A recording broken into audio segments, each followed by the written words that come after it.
Broadcasting live from sunny South Florida, and the best way to start your Saturday. This is KMA Talk Radio.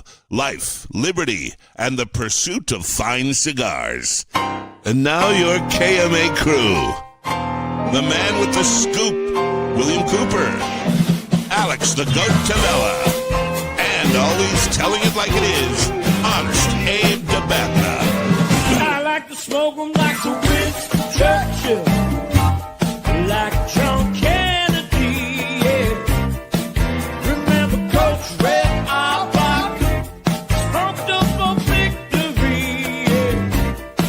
Well, you can take my wife, you can take my car, but you can't take my big cigar. My cigar.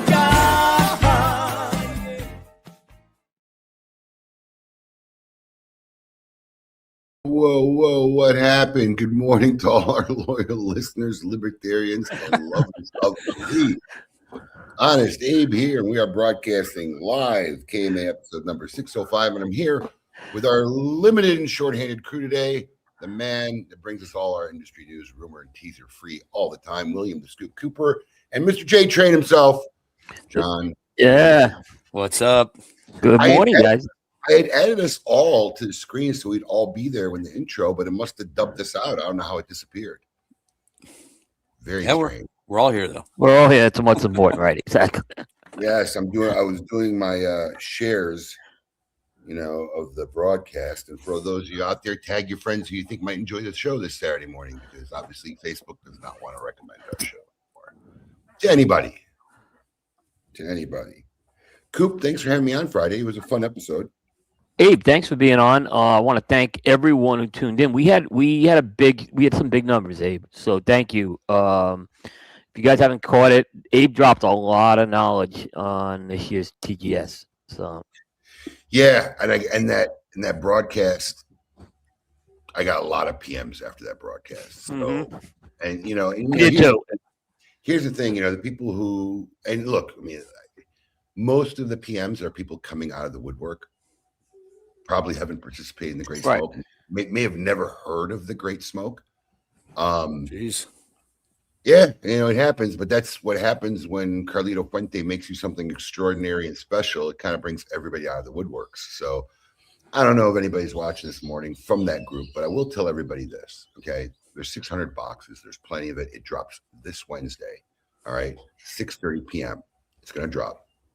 And I'm just telling everybody, if you're new and you just bought a ticket recently because you heard about the cigar or you watched me on Coop Friday night, go to your account, go to the Great Smoke. You'll see your ticket there and you'll see a link to enter the TGS store. Hit that link first, because if you can't figure out how to get in the store, this will not be sold on our regular website. So if you can't figure out how to get in the TGS store, no one is going to help you 6:30 at night. You can email and you can message everybody. You can PM me. I'm going to be on a live broadcast with Alex and Carlito. No one will be there to help you Wednesday night at 6:30. So that being said, make sure you know how to get in the store. Once you know how to get in the store and you're confident you're able to access the store, my next suggestion is, if you don't already have an account and it's a new account, you just made it, go enter in your shipping address, your billing address, and save a credit card to your file. To get all that done, and at 6:30 you manage to be watching a live broadcast at 6:30 when it starts and drops, I pretty much am confident that those people who do that will be able to get one of these boxes. And it's going to be limit one per account. So this is another tricky question. If you bought 4 accounts, one for you and your 3 friends, you will not be able to buy 4 boxes.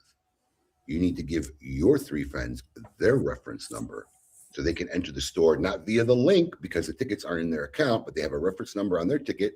And when they click enter store from the TGS website, they'll have to enter that reference number. They will get in the store, and then they can buy a box under their account. And do a dry run of that. It's actually, I did a dry run of that because I have 2 reference numbers under mine. It's easy peasy, guys. This is not hard.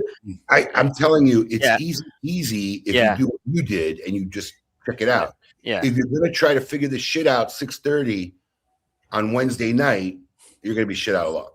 Yeah.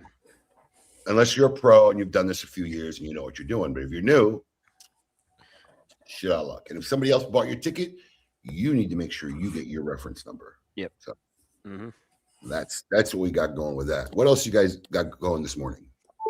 Storm of the century. Yeah, bro. I see you guys all keep sending me pictures of this shit. I don't miss it. I don't care. I don't either, actually. We don't get it that often. So, that what I showed you in that picture will shut the city down all weekend. We're shut down. It doesn't matter at this point.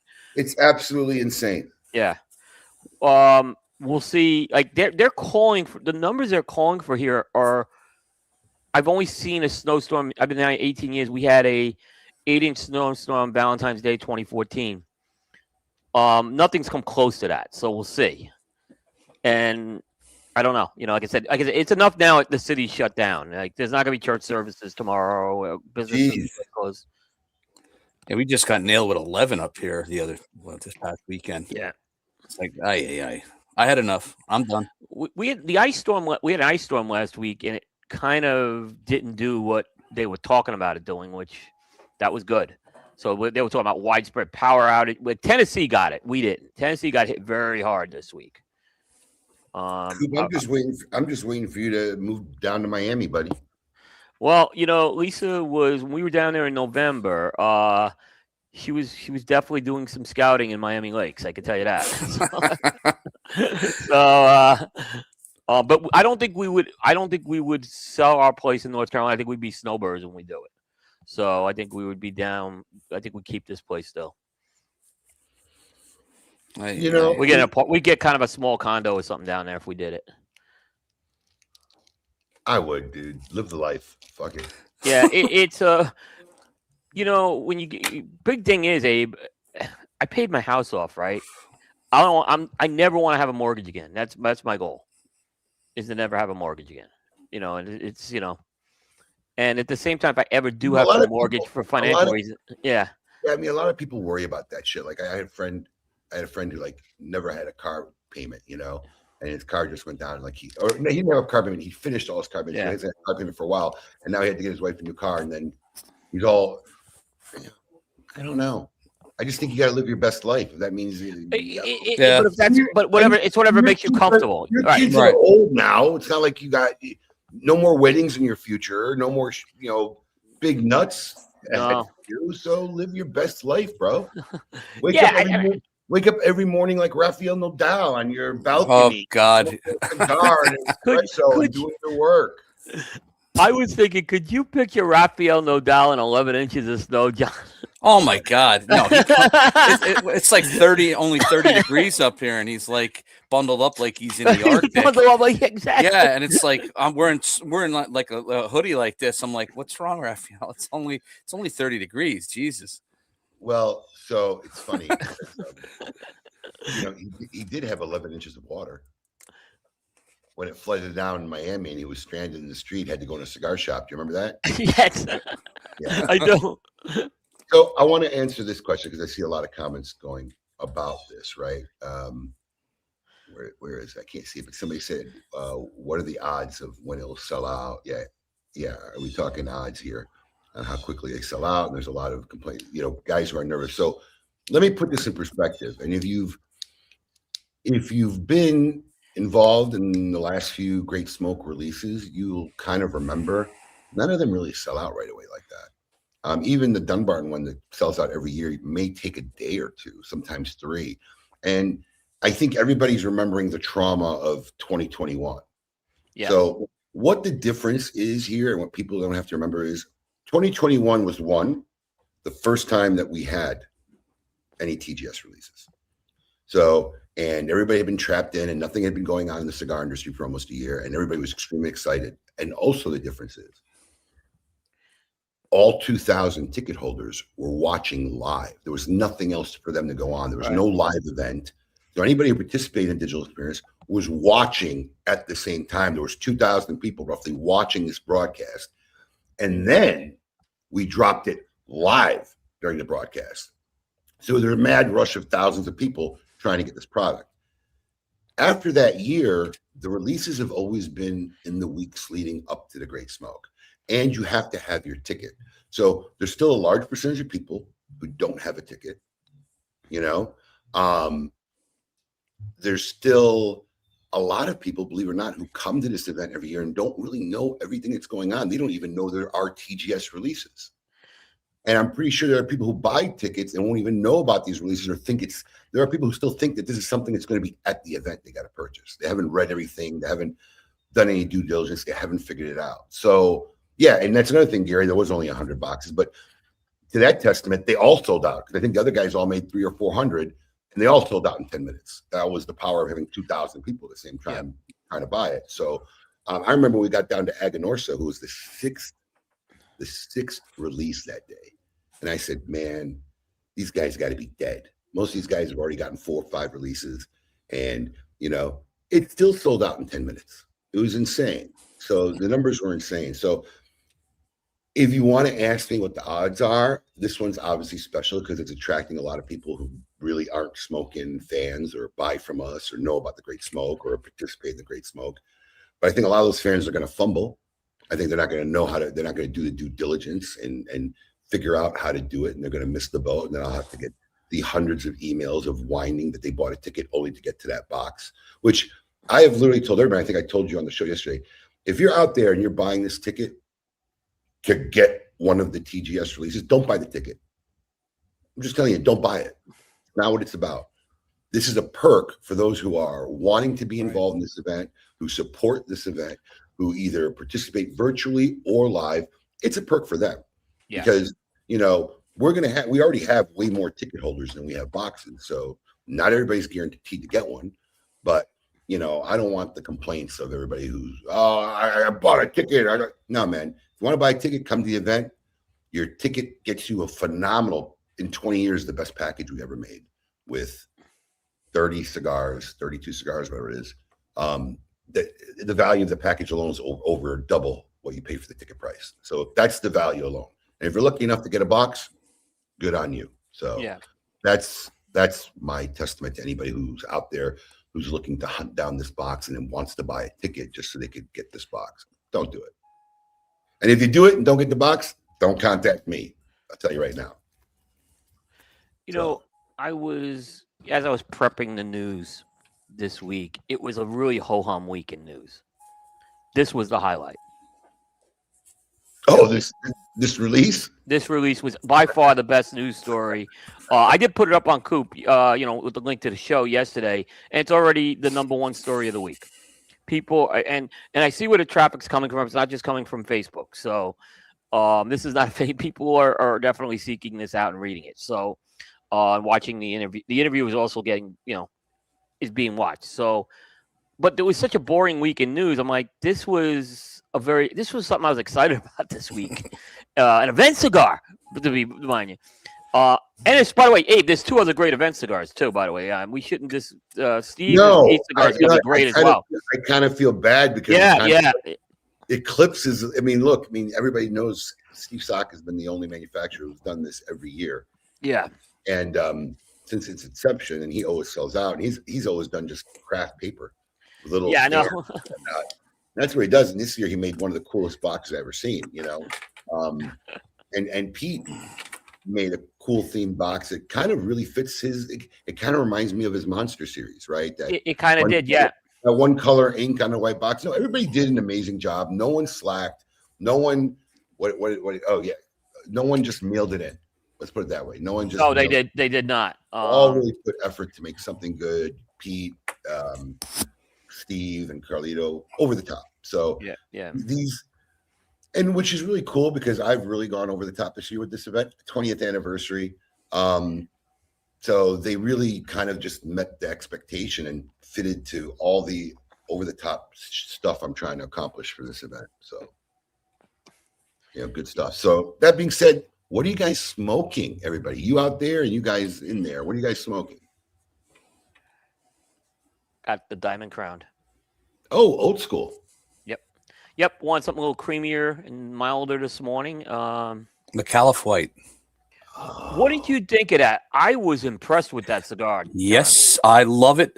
Lena tried it yesterday, and she said it's not your typical Connecticut. Like there's some out there that are like that, and this didn't let me down at all. First one of the day, and this is tasty. It has some really impressive Connecticut they released. Yeah, I got to take my hat off to them on that. They worked hard on that one too. Mm-hmm. A while. Yeah, loving it.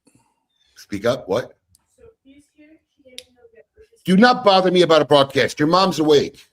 I went to go talk to her and she's sleeping. Then tough shit. Tell her to come back later. I'm in the middle of a broadcast. Get out of here. No, you're not going nowhere. Get out of here. I hope none of you heard that. Nah. No. Just had to cut one of my kids out, man. There's nothing so important that you got to bother me during a broadcast. I gave her the benefit of the doubt. She came out twice. I'm like, all right, I need to make sure at this point somebody's not bleeding or dying. Right. Oh, Sophie's at the front. Get the fuck out of here. Let Sophie at the front door. You want to go out and play? Get out of here. Unbelievable. Oh, God.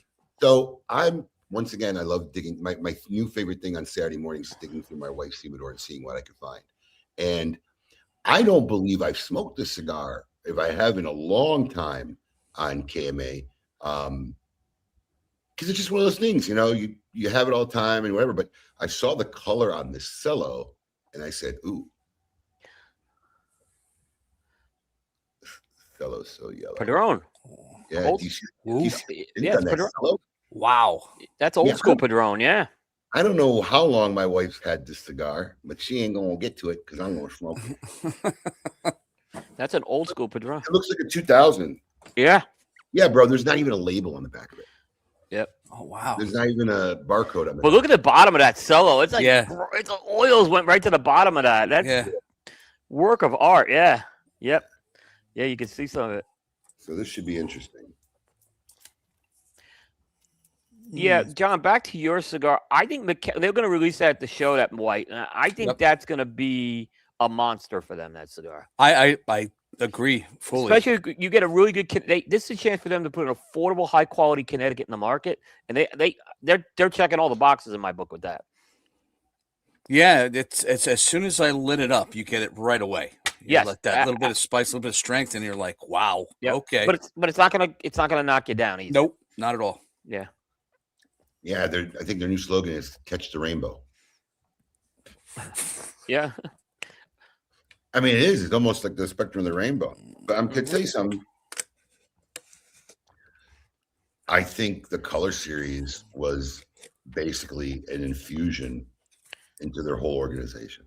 I think it definitely woke a lot of people up to the McAllister and found them a lot of new people to, that now are following them and buying their products. And I think it's been a substantial pillar in what they've been accomplishing. So good on them. They have. They've done like I said, they seem like they have blends that connect with their consumers, and that's very important. These, I was telling you when the Matafina came out, I don't like Matafina, and I lit one of those up, and I'm like, this is freaking great. This is like, this is a Matafina I would love to smoke on a regular basis, actually. So yeah. Wow. Like I'm not even trying to draw through anything. Pure draw. Yeah. Great. Yeah, color series, and yeah, I mean, look, I'm gonna be honest with you. I keep forgetting about the price point. Yes. I mean, that's a great thing right there. They're great cigars. I've enjoyed almost every one of them. Obviously, some more than others. But then you bring it down to the price point. It's like, holy cow! I mean, it's like it's got anything a cigar smoker out there if you want. That white, I don't know if you've smoked it yet, Abe. They could have sold that for $16, $17. They could have sold that for $16 and $17, and no one would blink an eye.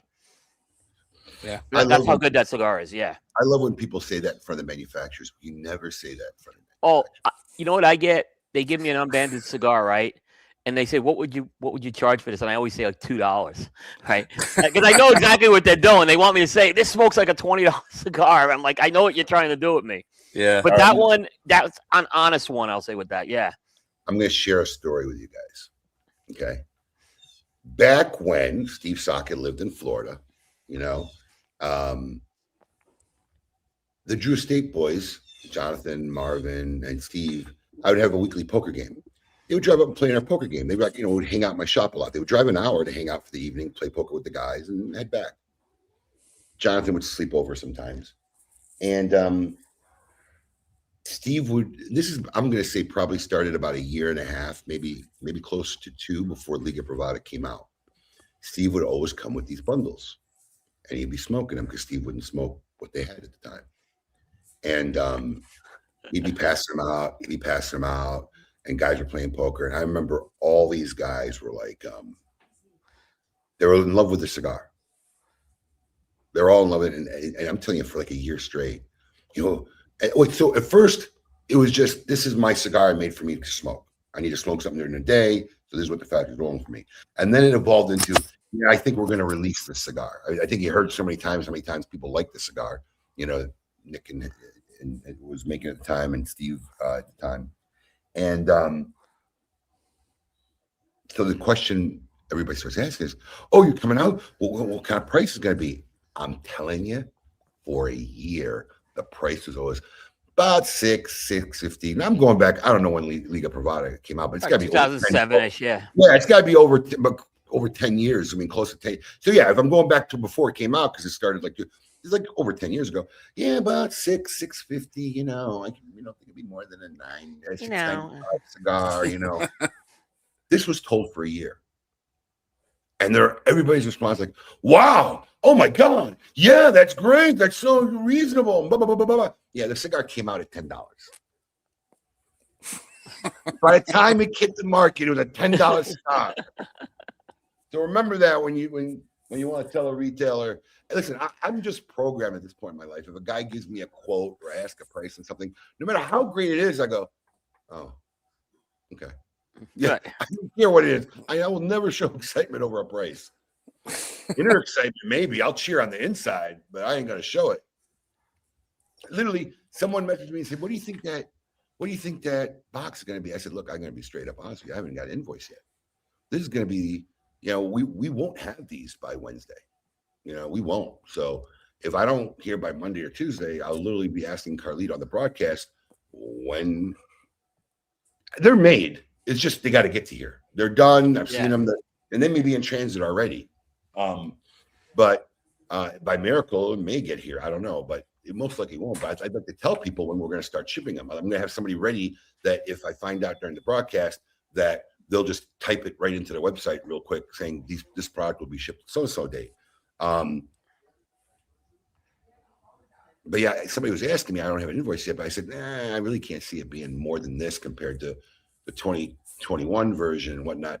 He goes, oh, that's great. So I said, okay, I just added another $100 to the box. Look at this. And he starts laughing. Never tell people. Never tell people. No. A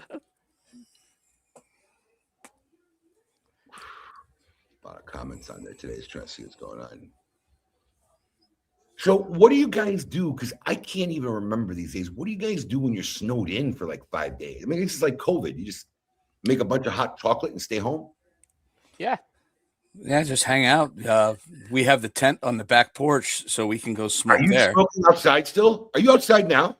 No, I'm at Lena's shop right now. Oh, okay. I'm delegated to the back corner here, so All right. it's. All right. But no, we have a Eskimo tent on our. We have an apartment on the porch, so it's enclosed, and I got the heater inside, so we couldn't drive anywhere. So I went from in the house hanging out to in the tent smoking. I'm gonna tell you something. I don't know how old this cigar is, but I'm literally gonna smoke a fresh one. Sometimes Padrones age out. That's what I was worried about. It was so yellow. Did you see the fucking two-tone on this cello? Oh, yeah. Mm-hmm. That two-tone. Yep. This was so, I thought this was really gonna be bland. This is so fucking good. I want to smoke one Monday. There are Padron 26 is age better than like 64s is my experience. It just depends on the Padron. Wow. Those I usually don't keep around long enough to age because they're That's what I'm inexpensive. saying. I don't think I've ever had an age. Yeah, exactly. So I couldn't really comment on that. But I'm gonna smoke one Monday. If it don't hit like this, I'm gonna throw a couple boxes away. Forget about them.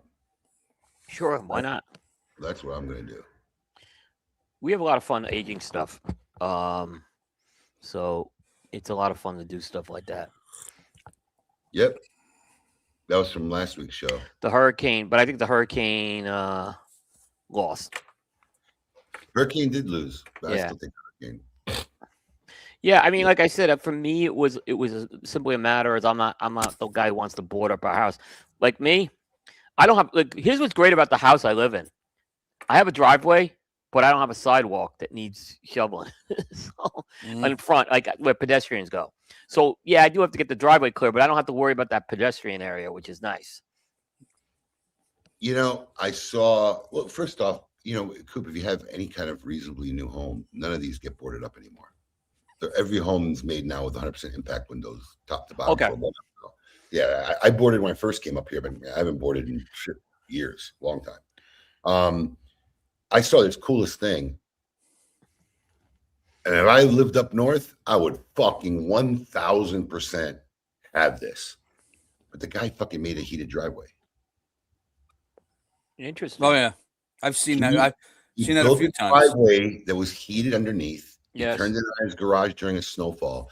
And when he came out, the snow was piled everywhere, but the driveway didn't have one fucking snowflake on it. Yeah.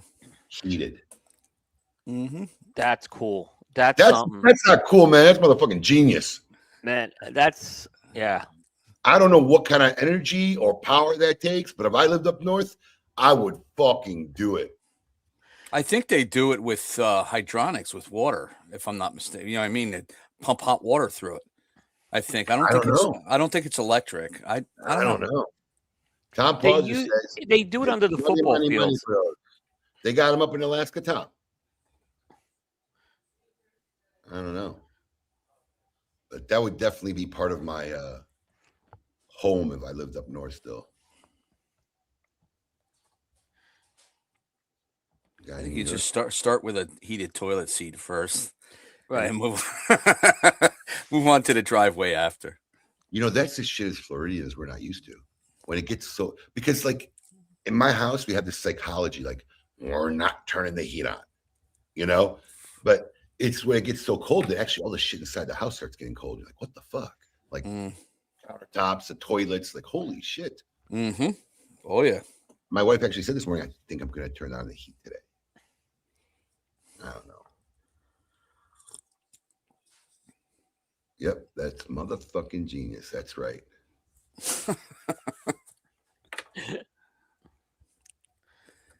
So, Johnny, you going to PCA this year with Lena? Down in New Orleans? Absolutely. No. Is it back in Vegas after this year? Yes. Yes. Yep. And it's at a very bad time next year. We already had to read our contract with the fairgrounds. Oh boy, yeah. I may be on the fence for the first time going to PCA in 2027. It has nothing to do with anything but my schedule.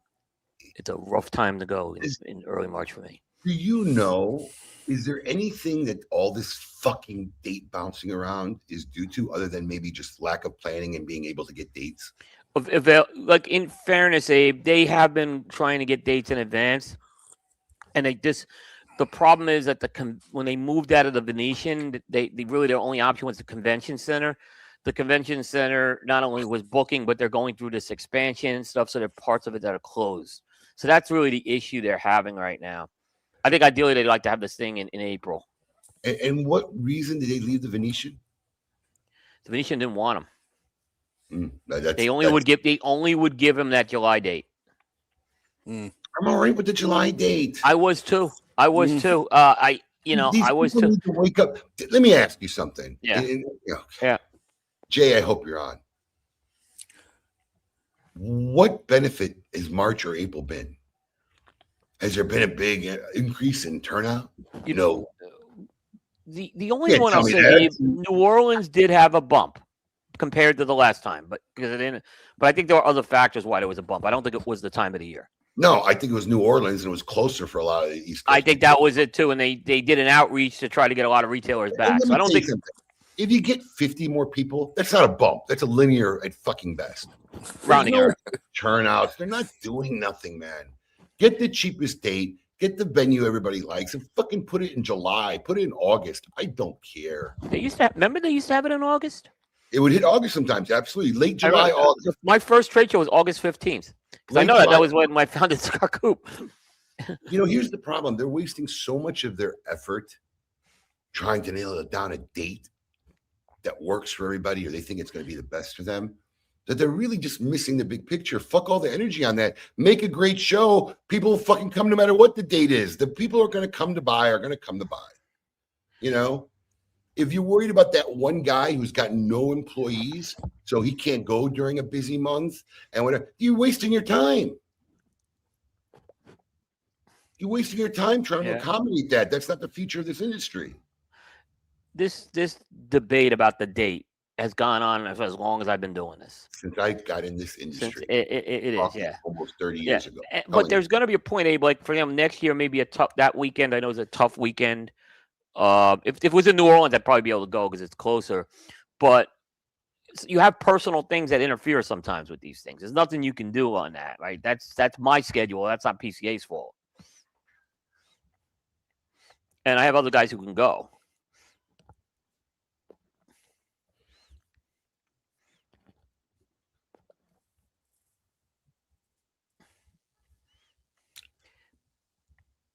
I don't know. Don't even. He loves Vegas. No, I mean, I don't think. I honestly, yeah.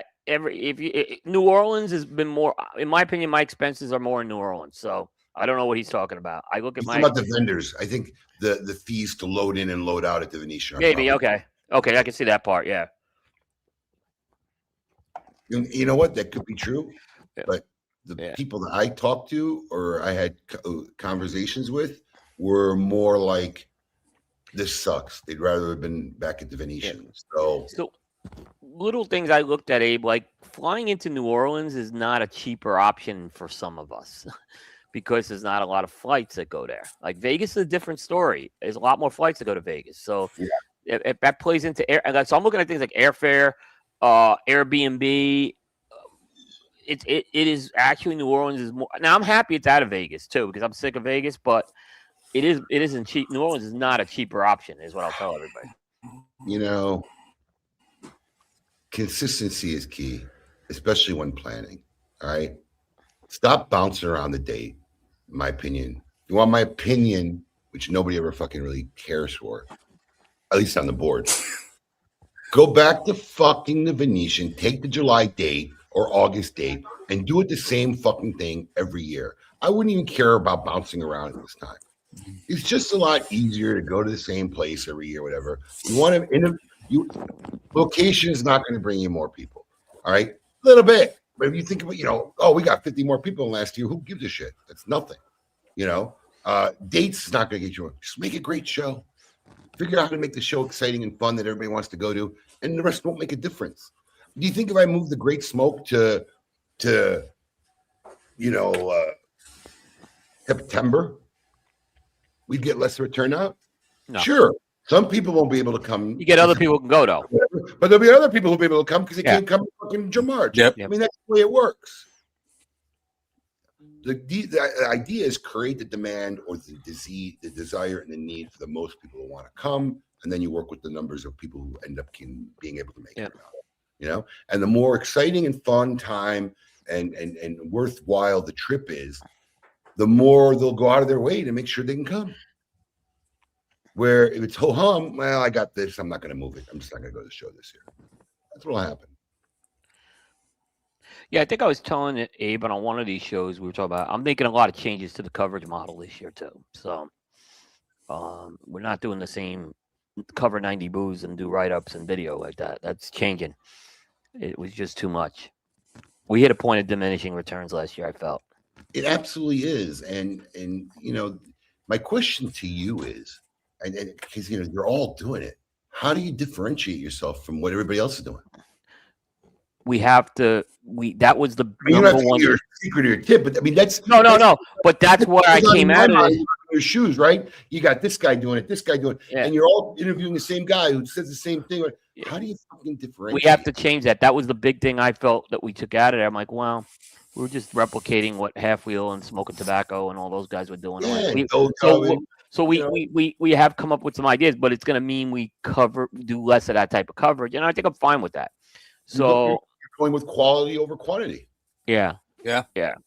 So actually, exactly, quality over quantity is what we're going to go for, and we're going to try to. I think we talked about this. I'm moving more coverage before and after the show this year, so I'm kind of going to, so we don't kill ourselves on the trade show floor. We're going to try to do as much as possible before and after. I'm just curious because you've done this now for years, and I'm sure you post some stuff after the show, right? Yeah, a lot. Do you feel that a lot more people watch the ones during the show than after the show? Does the data show that? Yeah, they do. They want to hear about. They like a live. They like a live vibe of the few. So if we like last year, our coverage went way too after the show. It went like 6 weeks.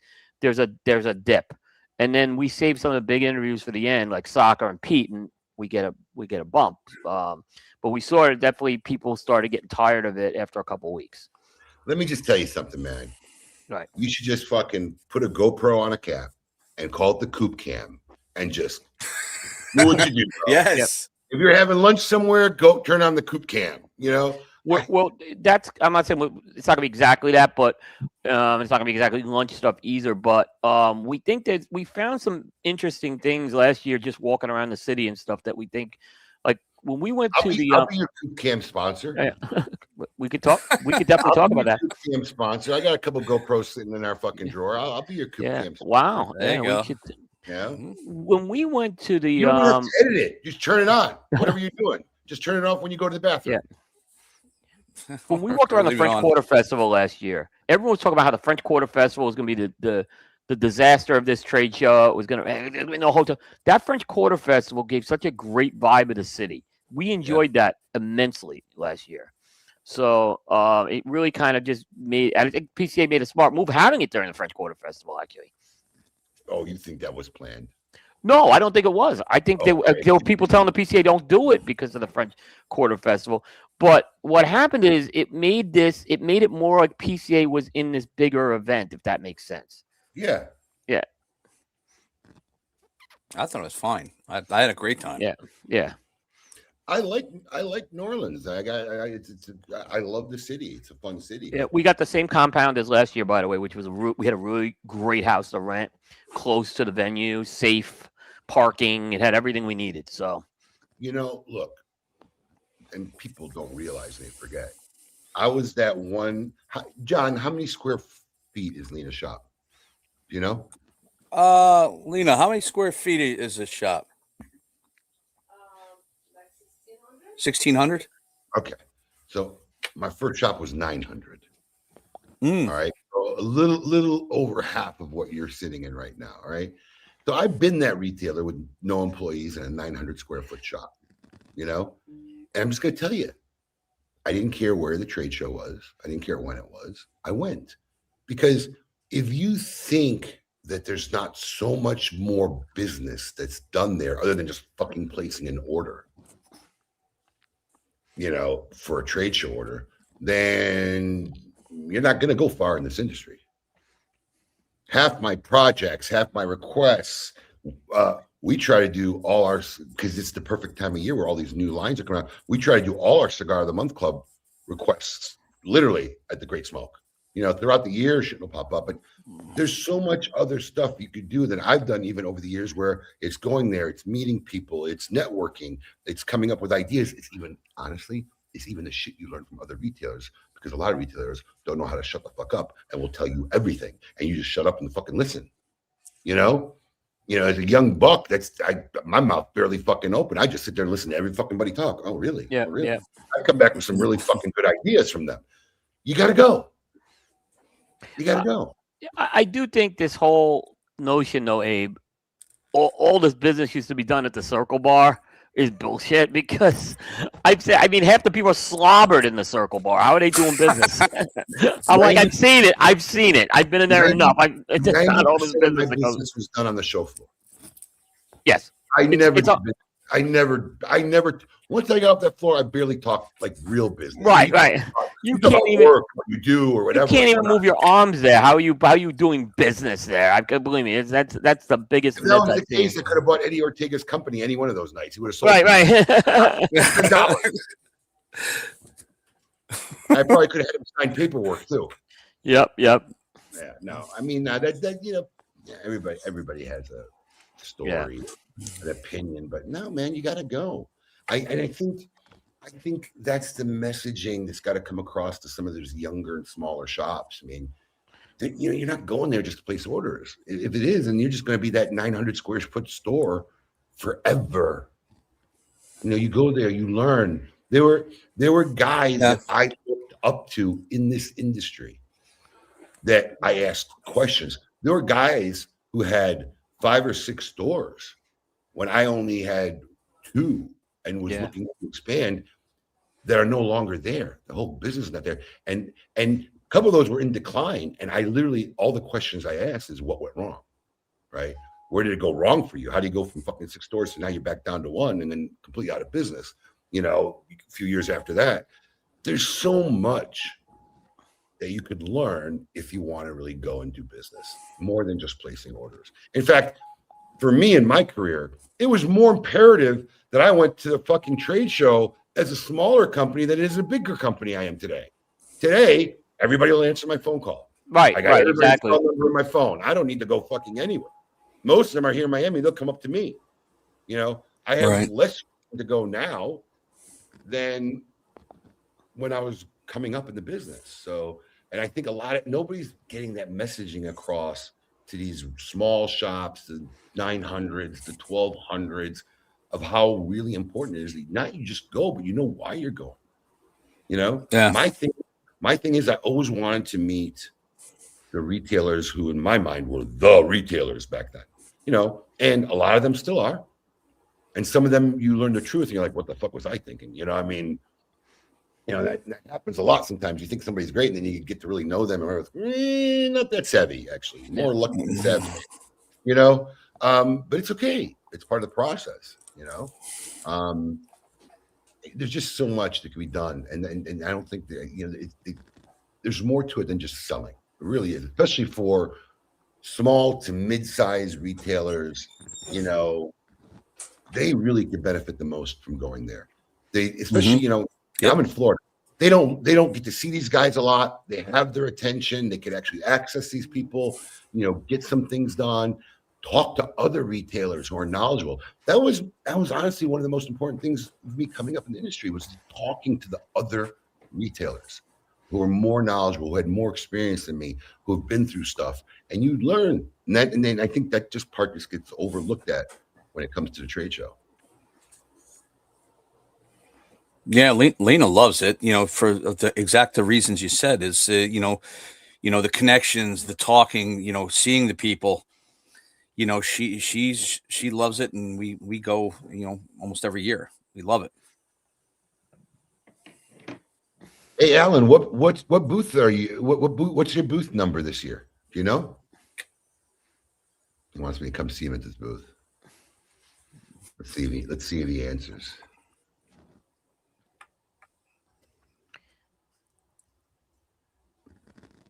I think he'll be there with Santa Clara's booth, wherever it's at. He probably doesn't know. Probably in the Altadis area. I don't remember, but usually it's pretty close to Altadis. Yeah. Hey, Siri, remind me during the PCA to stay completely clear of the Santa Clara booth.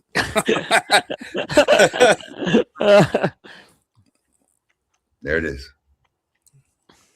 Mm-hmm. Can you send me a reminder for that one too? No, no, I love busting on him. He's a great guy. Oh God. Fucking A. What else is going on? People are gonna get. What's going on with football? Who's in the Super Bowl? I don't even know. That's how bad I am. Oh yeah, Seahawks, Rams. Is it? No, Seahawks and Patriots. Seahawks, Patriots. Yeah. John, you're in my book too. Once the Bears lost, I stopped watching. I stopped caring. Yeah. Well, I don't have to worry about anything. I'm a Dolphins fan, so I don't got to worry about shit. How the fuck are you a Dolphins fan? Well, do you know what? Every time I say I'm a Dolphins fan, I have people asking me, "You're from Pennsylvania. You're not Eagles or Steelers?" And I say the same thing. Hell no. When I was young, Abe, Dolphins were, and this is before Marino. This is,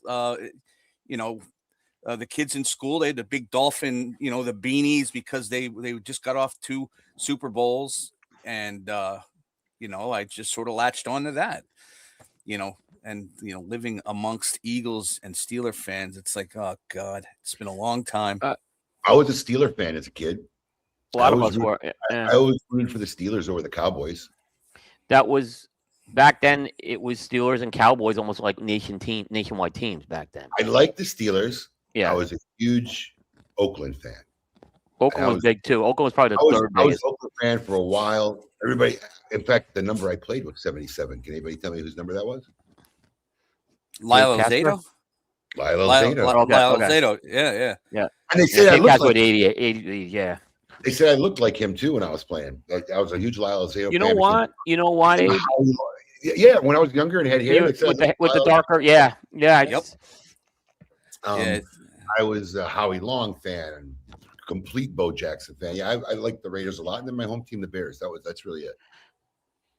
Yeah. You know what John is though.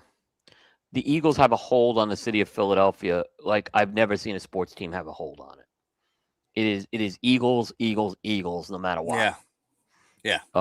They will. I mean, I remember listening to sports radio when I lived in the area, John, and they talk about the Eagles are at practice and break. They have a sports break. What time the Eagles were breaking from practice? That's how big the Eagles were down there. People were that interested in it. We went to a baseball game. I'm a Mets fan, and we went down to Philly. We went down to Philly. And the Mets just got done kicking the shit out of the Phillies. It was something like 13-2. I'm like, yeah. Right. And as people are pissed off, we're leaving. They start chanting EA. It's like, you're bringing this up now? Seriously? Oh yeah. Oh, that's how it is. Yeah. Oh my God. Even when the Phillies had a couple that runs in the World Series, they never knocked the Eagles off the back page. Oh my God. It's so funny. I just realized I ran this whole show for 50 minutes and didn't run one ad. So the rest of our show may be just completely with that. Not my job. Not my job. Not my job. But yeah, I completely forgot about that. Holy shit. Here's my problem. When you sit in this chair, it's hard. You can either have your ads up to display or you could do the comments. I can't do both. So now I don't see, I mean, I can see it on my phone because I got my phone over here, but I can't put anything up on the screen or do anything because now I'm just cued in to click a button like this every time I have an ad. It's tough. I mean, these guys who do one person podcast or whatever, you really kind of just need somebody to just do the mechanics. So you do. Yeah. Because if you're not the only person talking, it's easier to do. But if you're like really trying to be engaged all the time during the show, it's hard. Yeah, thank God I have the Tarsies. They're a blessing because I got Candy who usually sits aside of me with all her props. And then I got Glenn who runs everything from another laptop, and it's, thank God for those two. Yeah, it does become a lot harder, really. It definitely is hard. I can tell you that too. And even when you have like a producer, sometimes, you have to make sure someone can back that producer up too. Well, I mean, depends on the producer. Paul was really worthless as a producer. I mean, let's just be real. I mean, I love Paul, but producer, he was kind of. I'll tell you what Paul was good at, though. What's he looking at? I don't know. Push my poop until the poop comes out. Bye, bye, poop. Bye, bye, poop.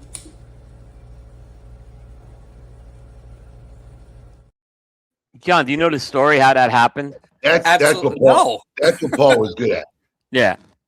So we, how we come in the green room, like sometimes we get in early, right? So Paul, at the time as a producer, would be the first guy in there. And he was just sitting in front of it. He starts doing that, not knowing that Alex was on the other end and got the recording of that. And he got completely exposed. Oh, my God.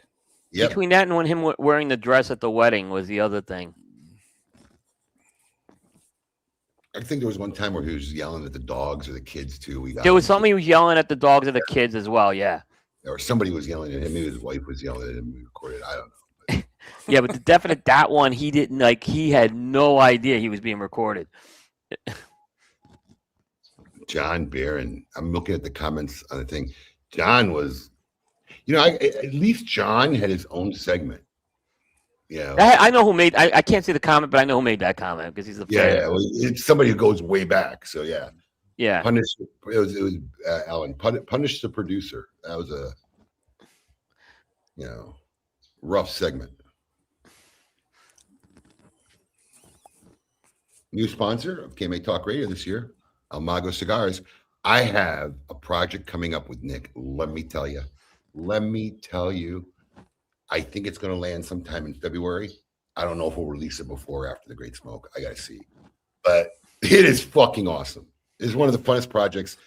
It's comparable to the fun of Big Delicious as far as the project, which is very not El Mago-like, but this is going to be a good one. Everything is being put together, and we hope to have it end of February. So I'm very excited on my first project with Nick. And let me tell you something, Nick's been great to work with. That's great. I mean, great. On point. In fact, a lot of times I'm like, dude, I'm in the middle of something. Give me a couple of days. I'll get back to you. Like, he had to wait on me a couple of times. I mean, I'm just, he was on the ball fire.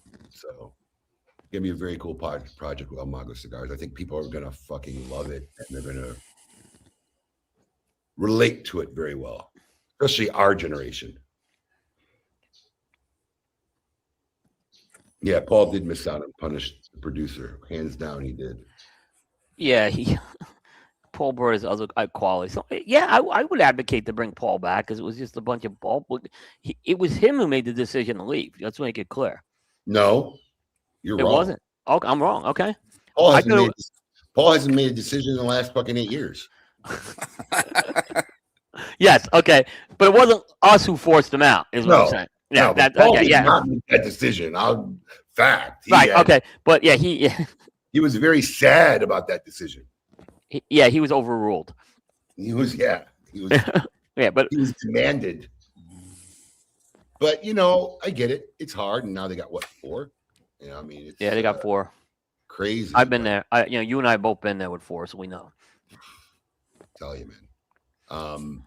But he's still part of the team. He's still in the KMA chat, and he'll hop on every time when he can. He loved doing the show, and he was that great personality of being able to be the butt at our jokes, but never being sensitive and enjoying it. And I think that's his theater background, right? So you're probably used to that kind of stuff.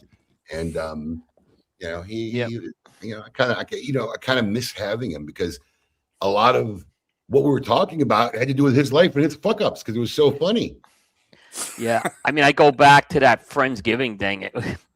I never heard of Friendsgiving, bro. I live 10 minutes from him. Never invited us. Invited me to his kid's birthday. I guess that's when you got to bring a gift. And maybe you don't have to bring a gift for Friendsgiving, so I wasn't invited. I don't know. No, he invited us to his birthday because our kids. It got to the point where he was going to Disney so much that there was a point where he said, "I can't tell these guys I'm going to Disney anymore." Yeah, that's how it got. Yeah, or a wedding, Yeah, he's starting to hide this. Yeah, try to hide it. Yeah, because it was Disney or a wedding every week. It seemed like, remember that like about 5 years ago or 6 years before COVID, it was definitely that. It's funny because sometimes I forget. We've had a few transitions of people. I can't even remember their names. We had the blonde girl after Lady M. We had a couple women who tried to replace Lady M, where we finally just gave up on it. Right. I remember there was someone. I can't remember her name actually, but I remember that. There was a couple. The blonde one went the longest. Paul was infatuated with her boobs. Yeah. Questions like, bro, what do something wrong with you? But none of them really lasted, and I finally just gave up, because I always kind of like the fact of having a female counterpart on the show. Yes, it just adds another layer and complexity and an angle on things. And I think we just finally gave up on that. So, and then as far as you had Adam, you had the Mick. I think John and Paul. Yeah, a lot. Yeah, we've had a few people coming through the show. One passed away, right? One of the women passed away. If I'm not No, there was the producer between. John. Okay, it was the producer. It was a couple producer between John and Paul. Okay. Oh God, when we fired them, they were so upset. They were very, very mad. They were very, very mad. And then the husband, something happened, and the husband reached out to me and told me his wife died. I'm like, no. Oh, that's why I heard something with that. Speaking of deaths, you told us about a death today. You just heard? Yeah. Who died? Do we know his real name? Yeah, his name was DeMond Wilson. And actually, his real name was Grady DeMond Wilson. Okay, hold on. Does anybody? I gotta go back to the comments. Let me turn off this ad. Does anybody know who Grady DeMond Wilson is? Let's see if any of our fans know. They know. I wouldn't know. Oh, this guy. I wouldn't know. Yeah. Let me see if anybody. Erica, that was her name. Fucking Alan knows more about KMA than I fucking do. Yeah, we go. Arthur Brooks, first guest, got it right. Lamont has passed away from Sanford and Son. Yeah, 79. I heard this right before the show. God, I can't believe he's 79. Right? Holy shit. I don't know. Anyways, we do have to take a break. Let me get ready for that. If you haven't caught any of the hype or seen any of the footage or anything that we've talked about this Opus X, I do have the footage. It'll appear during the break. So if you didn't catch anything, stick around. But we'll be right back after this. Keep it lit. Imagine not choosing Monte Cristo. Imagine not choosing greatness. The difference between us and everyone else is in our DNA. The flame of Monte Cristo never extinguishes, because greatness is more than high ratings and exceptional cigars. In greatness, there is history, development, and constant innovation. Choosing a Montecristo is not choosing the easy way. Choosing a Montecristo is deliberately choosing the best option. Since 1935, we have strived for excellence. Our brand is backed by thousands of pickers, bunchers, rollers, salespeople, and aficionados like you. Choosing Montecristo is more than simply choosing the best. It is joining a family that believes in greatness. It is knowing that Montecristo evolves with the times, but still maintains our values and storied traditions. Choosing a Montecristo is choosing not to settle for less than the best. Lighting a Montecristo is taking a trip down memory lane, yet enjoying the moment and getting excited about the future. Imagine not choosing Montecristo. Imagine not choosing greatness. Now our story continues. Without forgetting where we came from, we are creating the future, one blend at a time. Here's to the past, present, and future. Montecristo.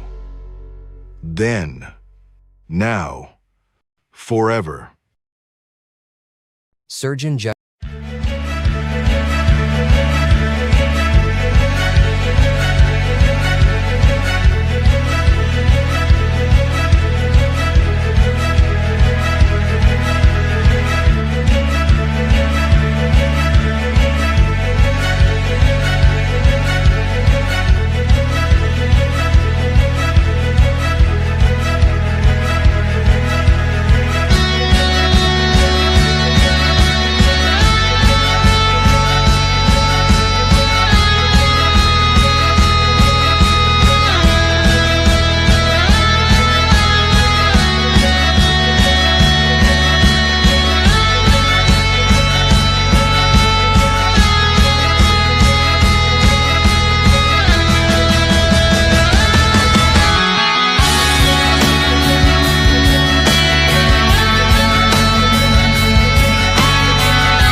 Welcome back, everybody, to hour 2 of KMA Talk Radio. Really funny during the break. Hang on a second. Don't want that. Really funny. During the break, I got a text from Gary Brooks. Oh, wait a second. I updated his new ad. That ain't it. Here it is. That's his new ad. Told him he's got to make the fonts a little bigger. But I got a message from Gary Brooks, and I thought Siri was only supposed to recognize your own voice. But I must sound like Gary because his Siri actually made that reminder to steer clear of the Santa Clara booth. We're doing a public service for everybody. Yes. Kidding, so now I could set. Now when I know Gary's watching, I could set reminders on his Siri for him. Yeah. That's freaking funny. All right. Oh That's my good. God. That is good. That is good. So let me see here. He does have a name that jam. All right. Oh, he's got one. He's got one. Old boy did his work before he got. Who's got the answer? Does he? You got the answer then, right? I got the answer, but it doesn't say the answer, so I'm gonna be blind just like you guys. Okay. I have no idea what this is. So it's that time. Oh man, I got to get the new. I got to do that by next week. It's that time to test our musical acumen.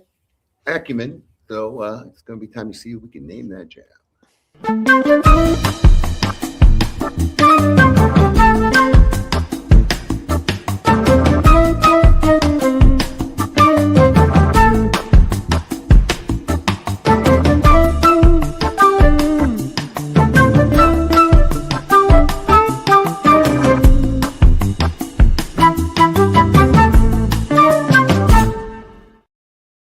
So here's a funny thing.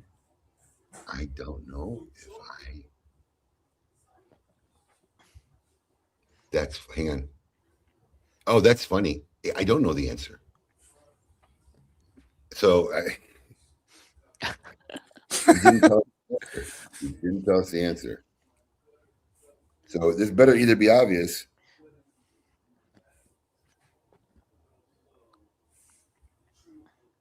I'm texting him now because if it ain't obvious, I don't know who it is, but here it goes. Let's see if we can name that jam, everybody. Jackie sits back, collects his thoughts for the moment, scratches his head, and does his best. James Dean. Well, then, there, Diane, we ought to run off to the city. Diane says, baby, you ain't missing a thing. That one. That's easy. That was easy, yeah. I just got that one. I like the baseball announcer form. That was pretty cool. As soon as the James Dean came in, yeah. Yeah. Scratching your head. And Yeah, I got it as soon as he said James Dean. I can't see the comments. Anybody getting it? Arrow got it. Yeah. Yep. Yeah, pretty much. This was the first one. That was the first one, yes. That is what the song is. Congratulations. It was Jack and Diane. All right. Let me go back to paying the bills for the show real quick. Because the ads and the video are in different segments. I mean, there we go. The baseball announcer, the radio announcer voice was really cool what he did with that. Yeah. I love the baseball announcer voice. Yeah.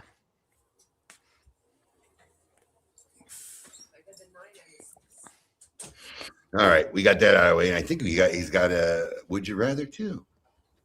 I think he does. Someone actually, Drew State did one of them. I don't know. Could be him. You never know with Alex. Otherwise, John's got to come up with one. Yeah, John. So that's the kind of what we do now. That's the new rule. Yeah. Yes. You got from now until the end of the show. Yeah. If you don't come, you have to think about. We make our guest host do the Would You Rather. Okay. By the way, I love that idea that you did during your broadcast about future TGS themes. It seems like there was a lot of hashtags. Yeah, and I put it up on the website yesterday too, and there's about another 50 that came in. Wow. And I'm going to send you the list. There's some interesting ones. Some are more practical than others, but I got to give people credit. They were getting creative. And basically, there was contests, and you can still go and get in on it on the Coop site. Just give Abe an idea for a future TGS theme. I'm telling you. And but the contest is now officially over? Or it runs till tomorrow on the website, but on the video, it's over. The video people are getting the extra entries. And I told everybody, if you can come up with, I have a list right there. Yeah. Future future TGS. Yeah, I'm going to send you the list. That Yep. list. If your idea makes it to my list, it's not one I already have. It's a new one on my list. We will be sending you something from Smokehead. Yep. Yep. So what I'm going to do is there'll be a winner. I'll pick at random, but then I'm going to send you the list, and you can look at that and see who wins. Are you going to do the random drawing live, or are you just going to? Yeah, I do. I usually do it live on Sundays. Cool. But yeah, this way people's transparency out there. You can see what's going on. So, and then if someone doesn't claim it, we have the alternates basically. I use the wheel like you guys do. I think that wheel's the best way to do it. Yeah, Gary's entered a ton of times. The poor guy never wins. He's close every time. This guy. Gary sent me privately his full list. Gary has about, I gotta say, at least 20 to 25 that he sent me.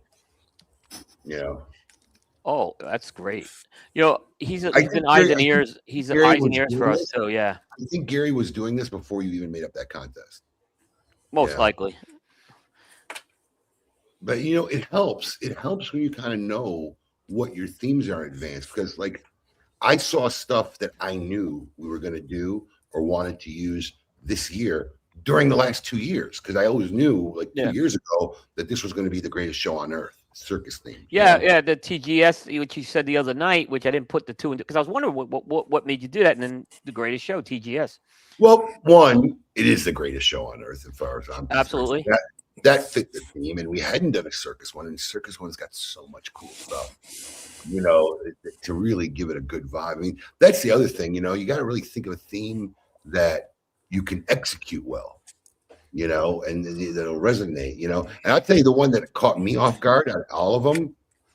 Which one do you think caught me off guard? The disco one. Well, that was the first one, so I didn't get Okay, caught. okay, so that wasn't okay. But I didn't expect it to resonate. Renaissance. Fuck yeah. Yeah. It was. I was a little worried about that one, and I actually think it was pulled off so well with some of the things you had going on there last year. Yeah. For me, the Renaissance was a fill. Like, all right, this is a good theme. We've talked about it. We're gonna do this. Another first-time sponsor of KMA Talk Radio was Tampa Cigars, and first-time appearance at the Great Smoke. We're breaking their cherry, so they're coming in the Great Smoke this year. But for me, that was the fill before the greatest show on earth, right? And then when we announced it, because and a lot of people don't even know this. There's so many things people don't know about the Great Smoke because a lot of people leave before the end of the event. A lot of people don't watch the broadcast until the very event. But in our closing ceremonies, we always announce the theme for next year. Yep. That's when you know what the theme for next year is going to be. And when I came off that stage, the amount of people that ran up to me were so excited, already telling me what they're going to wear and what they're going to do. I'm like, holy shit. Like, people are really into this Ren Fair stuff. So, Big time. Big time. It caught me off guard completely. I think Sock in the clown suit, we could raise a ton of money for charity. Well, I will tell you this. You got better odds of getting him in a clown suit than in drag again. That's wow. Okay, you know that just popped up on my feed. The drag contest. Actually, it was That's weird. what I'm saying. I mean, I don't think we're ever going to get him in drag again, but we might be able to get him in a clown suit. Yeah. Talk about what was Paul again. Do you remember how Paul was infatuated with this? Paul has weird infatuation. He was so into this drag thing. It was scary. I remember that. He was. He actually left the home and came to the event while we was waiting for us to come out of limo. And he's doing and he's doing like these, like the guy on the red carpet like thing, like trying to do coverage, and he's so into it. Paul gets weird infatuations about shit and just gets all caught up into it. It could be a person, it could be a thing, it could be somebody's lifestyle. He just gets infatuated with it. He's like a little kid about that sometimes.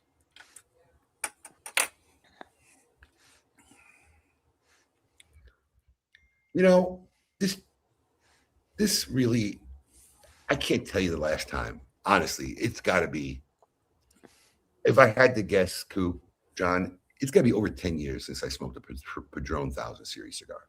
So if I go back to the days when I had that 900 square foot store, I probably smoked 2 every day I worked. It was my go-to cigar, the 1000 series cigar. I got to say, it's probably over 10, maybe 15 years, even possibly, since I smoked 1,000 series. Because now if I go grab one, I go grab a 1964 typically. That's my go-to. I want to smoke a Padron, something in that line. Fuck, man. This is the reason why you need to go back and revisit cigars you haven't smoked in a long time. Yeah. It's been a few years for me also. Yeah. I have completely forgot about this cigar. It's been completely off my radar. I can't tell you that the last time I smoked it, even if it was in this decade. But fuck, this has been a great cigar all show. Oh, it very much is. I think that, it's always like if you look at if you want to use the word best, one of the best cigar values out there. It's one of the best cigar values out there. It's a shame. That's why you got to kind of revisit old stuff. It's important. I mean, trying new stuff. What people don't realize is when you go back and try something like take a guess what the first box of cigars I ever bought myself. Oh my God. Well known brand, not an obscure brand. Not the first cigar I had, but the first full box. And actually, if you're out there and you're watching, put in the comments what the first. And you, Coop, you're going to have to read them because I'm on the ads thing. Yep, I have it here. But put in the comments what the first full box you bought is. Take a guess, you guys, either one. Very well-known brand, not obscure. And you got to remember, they had to be around 30 years ago. Macanudo? No. We have a guess for Padron. We have a guess for better than that. We have a guess for Padron. Well, here's the thing. I smoked a lot. I smoked a lot of premium. I smoked a lot of cool cigars. Oh, you're reading the comments. Yeah. Smoked a lot of cigars prior to me getting up to I'm gonna buy a whole box now. So I got beyond the Macanudos by that point. We have Punch, Te Amo, Ashton Classic, Swisher Sweets, Placencia? No. Bahia Gold, Fuente. Oh my God. Anybody want to guess what Fuente it was? Oh, someone that came from Candy, by the way. 858. Very good guess, but it was a little more premium. Hemingway? And they were so reasonably priced back then. A Hemingway used to be like a $4. Oh, I know. It's crazy. Oh my God. Don Carlos number 2. Oh, can't go wrong with that. My first box of cigars, and I don't know. I'm just saying this, but I used to buy a lot of Bauza torpedoes too, because I always almost suspected they were the same cigar. Do you guys remember Bauza? Yeah. Bauza was like a brand. I think Fuente made it, and their torpedoes was very similar. So when I couldn't afford Don Carlos number 2, I would get some Bauzas, and that was the very first box of cigars I bought. I can't remember why I got into this tangent. What were we talking about before this? We were talking about your Padron. Oh, yeah. There's another one. I can't tell you when the fuck the last time I might have had Don Carlos number 2. Don Carlos number 2. I can't tell you when the last time. So now I want to go smoke that, because we forget that we're always trying to find something new. That trying something you haven't had in a decade is just as good as finding something new. Yeah. I forget how that is. So I don't know. Wow, What cigar that you haven't smoked, that you used to smoke regularly, you probably haven't smoked in 10 years, Scoop? And you too, John. It's got to be CAO Brasilia. Yep, that's another one. But you know what? Gotta be. I mean, I used to smoke. That was like a regular smoke for me. I hate to say it, for me, I smoked a shit ton especially when they first came out. The Oliva Series V. I haven't smoked one of those in forever. Right? And I love that cigar. We just gets out of our train of thought, I'm trying to think if I really thought about my go-to cigars back then, it really was mostly Padron, Fuente. I used to like, and this is going way back because it disappeared and it came back and it wasn't the same, but these were expensive, so I never smoked a lot of them. But do you remember the old green label Partagas Limited Reserve? Oh, yeah. Yeah. Oh, yeah. When they first came out, because it came out like twice, the first green label Partagas Limited Reserve the first early on Macanudo vintages with the full red label. I like those too. Those were really good. Yeah, a lot of these really cigars are just out of, I mean, I don't think they make the limited reserve. Like that Macanudo vintage series is involved in something else, or I don't think it's even around, or maybe they drop it once in a blue moon, but I don't think it's the same as what it used to be. You know, but yeah, a lot of good cigars. Mm-hmm. You smoke a lot regularly. You know? Yeah. I'm trying to think of any brand that I used to smoke regularly that's no longer even around. You know, there was a brand I used to smoke. It came from Camacho, and it was a value price cigar, and it came in a tray. It was called Legendario. Oh, I remember that. I remember that. I used to smoke though. There were good price cigars and for good value price. Yeah. Do you remember the Camacho before they re-released it? They had Camacho before it became like known. That I don't. Yeah, it came in dress boxes. It came in dress boxes, and it was called Camacho, and it was like, it was a nowhere brand for them, and then it disappeared. And then Christian, I don't forget, because I was very close to Sal and Christian. They were showing me the idea how they're bringing the Camacho brand back. And they were bringing it in Habano and Corojo. I don't even think the Habano's made anymore. The Corojo is where it's at. The Corojo is what took off. They kind of do make it's the Ecuador is kind of their version of the Cambano. Yeah. Is it? Yeah, it's not the same, but that it uses a Habano on that. Yeah. No, that's the authentic Corojo is what really shot them everywhere. And then, I never heard anybody use the name Corojo. And all of a sudden, everybody was starting to use the word Corojo. I think the first use of somebody using Corojo after that one was that I can recall. I could be wrong, but I'm just going by my personal experience. Was the Punch Rare Corojo. That was the next one you saw putting the Corojo name on it. And that's when Christian then changed it to authentic Rare Corojo. Yep. Because I guess the claim was whatever Punch was using wasn't authentic Rare Corojo. I don't, like I said, it was Sumatra they were using. I think Corojo may have been in the filler, but yeah. Yeah. But it became a big thing. Yeah, it was like I said, I remember Legendario was, like I said, was a value cigar. They came in these big trays, and I used to enjoy those. I remember Legendarios. Yeah. They had a bigger size. I think it was called the Bertha. They had with that. Yes. Yeah. You know what else used to be my daily smoke? Because they were just there, and you'd grab one. I probably grabbed at least one every day. Villiger Export A's. The little flat. Yes, open both ends. I will say that's the best cigar they still make in a lot of ways. It probably is the best cigar. They came in like a 10 count that you could buy real quick. But they had a 25 count box. So we'd always have a 25 count box right next to the register open. Yeah. We sold them, I think it was $1. It was $1 a cigar.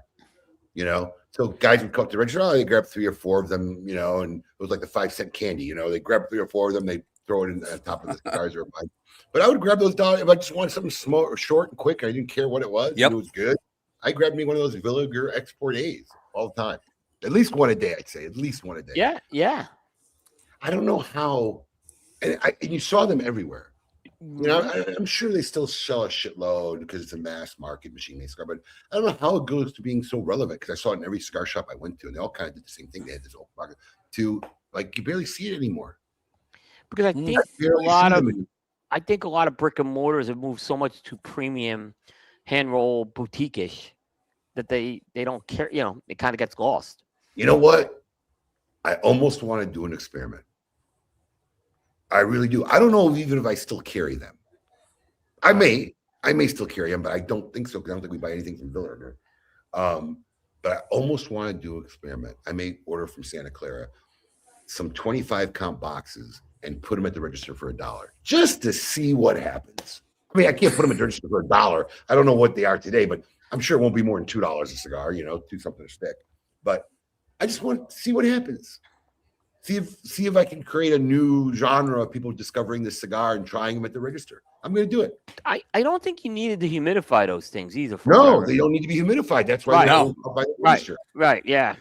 You don't need to be humidified. Yeah. All right. I just ran through our gamut of advertisers, and now I can go back to the comments. It was just straight through. I don't know if Villiger has a sales team, to be honest with you. We don't see a rep from Villiger in our store. Oliver, send us cigars, please. What's up, Oliver? Yeah, you're gonna get it on the air. I've seen it on my back order sheets now for weeks. Please send us some cigars.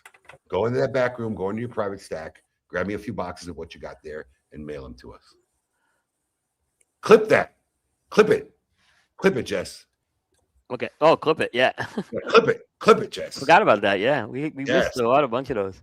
That's going to be an outtake. That's going to Yeah. be the new Clip it. the new marketing thing for Oliver Nuad.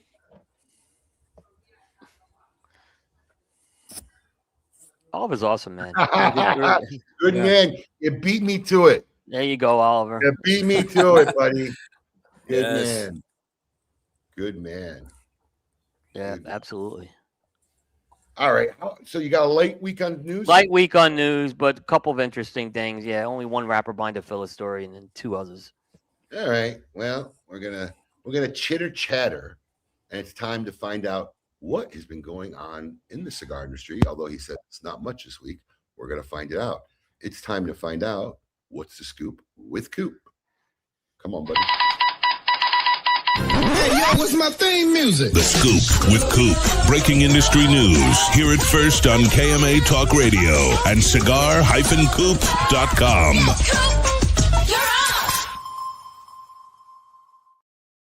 Look at me. I'm going to try to be Alex and share something here, but we'll see if this works. But let me just say this. The first story I have is going to be the answer to a trivia question now that you can bookmark. And it is, a few weeks ago, we talked about when Punch moved over to Forged. Yeah. So if you want to know the first Punch release that's coming out under Forged, this is it. And I'm going to see if I can... Moose balls.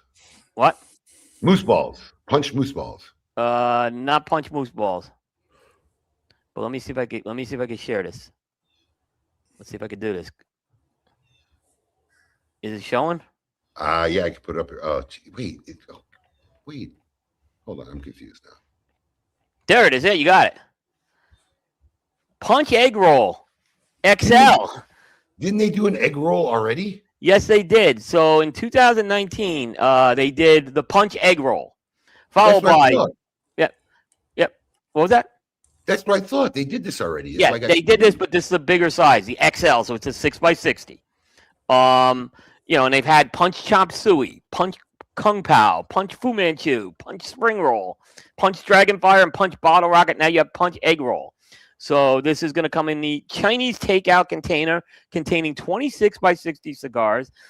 If you look at the packaging on this, it isn't bad, the packaging. I got to say, in terms of the design, you can see there's a horse on there. And that's because Punch uses this like Chinese takeout series to be their year of series. So that's the year of the horse they're doing there. It kind of has, I'm not saying that the practicality of this. It is a cool package. I got to look at that. It is a cool package they have there. And you can get a takeout container containing 20 of these cigars priced at $7.99. It's better than the chop suey, right? With the which would have the chopsticks.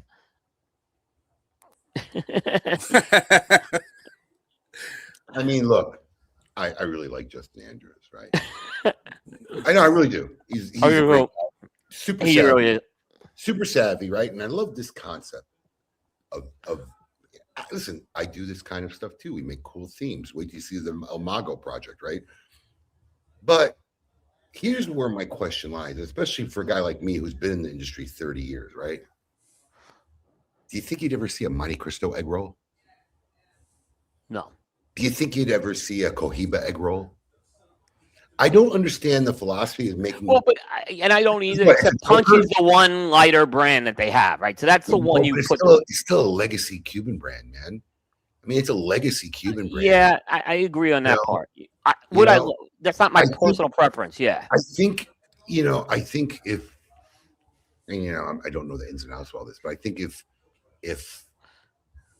I take a legacy Cuban brand and I lower it to this kind of projects, I think it diminishes if it ever comes open and the real Cuban stuff comes in, because they've kind of made it the gimmicky brand. And maybe it's because it's a jester themed cigar. I don't know, but I personally would have done projects like these on not a legacy brand level. Yeah, you know who did it's not a legacy brand, but he's done a really good job over the years. Has been Pete Johnson with the Monster series, where I think he came up with some very creative type of packaging and design, but yet still kind of had a classic cigar in there, kind of kept the classic cigar feel in there, if you make sense.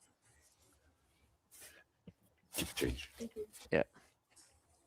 But yeah, I get it. It's just kind of yeah, I mean, that's my only thing about him. I'm not so much against the creativity and the stuff, but when you start, I mean, to me, psychologically, for me, talking just for myself, the brand has downgraded itself in my mind psychologically. And I think it takes away from any of the legitimate punchlines, and maybe they're doing more business on these gimmicky ones than the regular punchlines. I don't know. But, I just, being a traditionalist and being around for so long in this industry and what punch used to be, I used to sell so many Chateau L and Chateau M's, and Grand Cru was such a big cigar back in the day.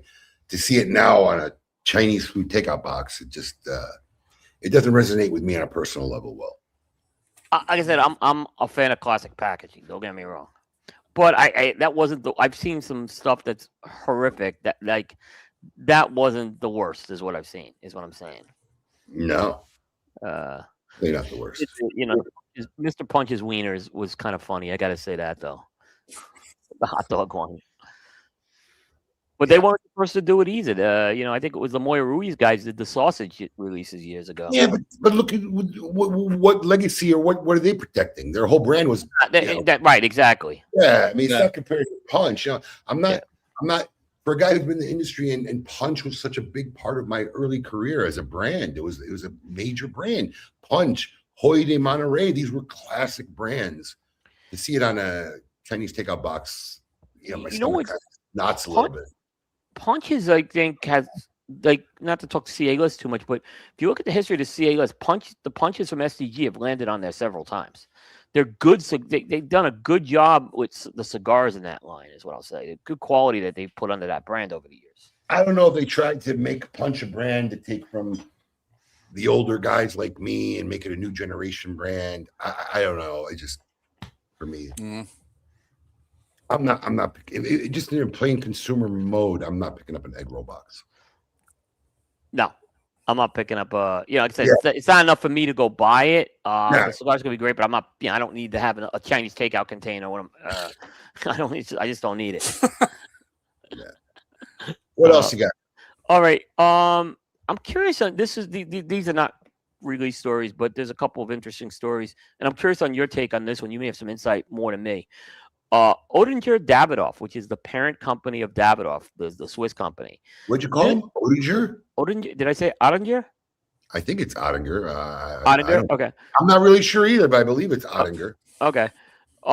This week they announced so that parent company was run by the daughters, or owned by the daughters of Ernest Schneider. And Ernest Schneider is, obviously the work with partner Zeno Davidoff, etc. And this week, they announced that the shares controlled by his daughters, Lillian and Christine, are transferring to the next generation. They did not name who the next generation is to anybody, other than their kids are now going to have the ownership shares. Why are those women really old now? I don't think they're really old. I think they're in their 60s, right? But the name I think that comes to mind here, Tom Reiner. Who is, a lot of people don't know that he's in the Odinger lineage. Right, so. He is Christine's son. So he's Ernest's grandson. Tom Reiner was a very visible guy in the States about 8 or 9 years ago. What was that? I said, time to pick up that phone and get in touch with Tom again. Yeah, but they didn't. But apparently, there's several of these children are going to be getting the ownerships. I don't know why they decided to do this. They didn't really say. They just basically said they're passing their shares over to the next generation. They didn't announce who from that generation is. I mean, I'm assuming Tom is definitely one of them. He's the one name I would know, but the rest I don't know. And folks who don't know, this is a privately held company. It's not a publicly traded company It's either. So they don't huge. have to say this. These guys are in candy. Hairbro candy belongs to them. They're in cologne. They're Perfume. Yep. Yeah, I was gonna say that. They're in everything. Yeah. And I think the last time I talked to Tom, I think what they were doing, I think Tom's tenure in the industry, though I wish it was really longer. I love him. Oh, I do too. I think Tom's tenure was they were trying to get him knowledgeable in every division they had. Yeah.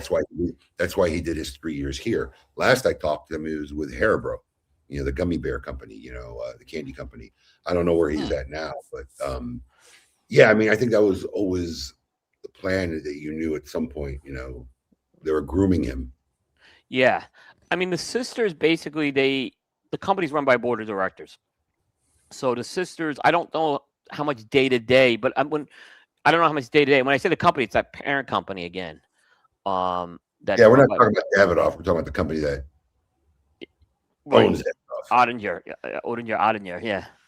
So, like I said, it was kind of, it was, no one was able to get any follow up. None of us were able to get follow up information on who these people. They're not naming who it is. Yeah, that was a big shock. You figure somebody that size, usually they would come out to calm everybody's nerves and be like, "Hey, listen, we're doing this for this." Yeah, whose nerves do they need to calm? It's not a public company. Yeah, you don't have a. That's true. They know exactly where the stocks are going. They're just not making it public. That's like, what the hell? It's like, give us more. What's going on? It's more of an inside baseball story than anything. This story, if you it's not going to affect anything day to day. Yeah, it's not going to affect anything at the Davidoff level. Yeah, in our industry level at all. Yeah, that's a much bigger picture. Yep. Is that you, Coop? That was me. Yeah, Alan Rubin calling about. No. Calling about his booth. He would call too. Yeah, Coop, make sure you're at my booth.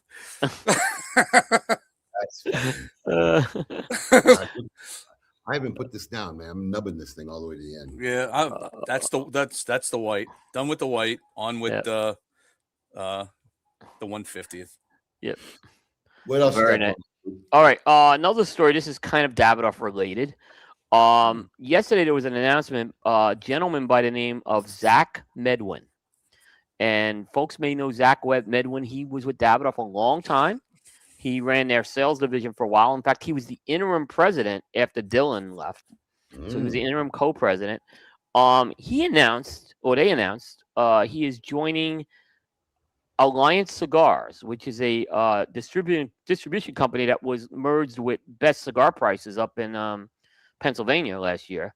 And he is going to be running the sales for Alliance Cigars right now, which is the distribution arm. So a lot of people, this story got a lot of traction. I was surprised because a lot of people knew Zach. Zach was someone who was very visible to people, and there was a lot of well wishes and everything. So I guess Zach, I don't know what the deal was. I guess he was, when Davidoff had some layoffs last year, I don't know if he was part of that or if he left on his own. I don't know the answer to that.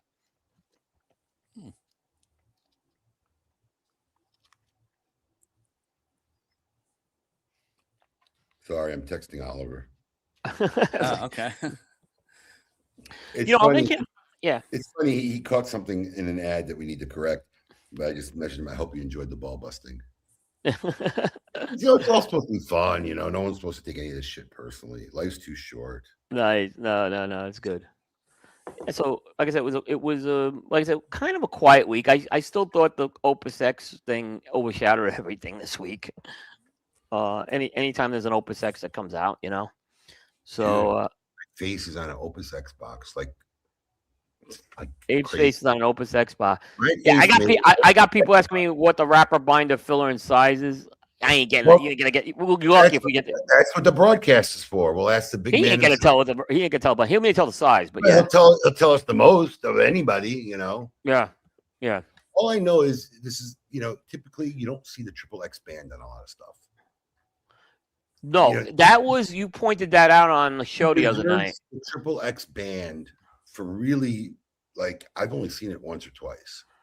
I think I have an Opus with a triple X band in my humidor in my office.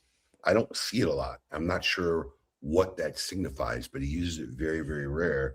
And he put it on the box lid and the secondary band on the cigar. So Yes.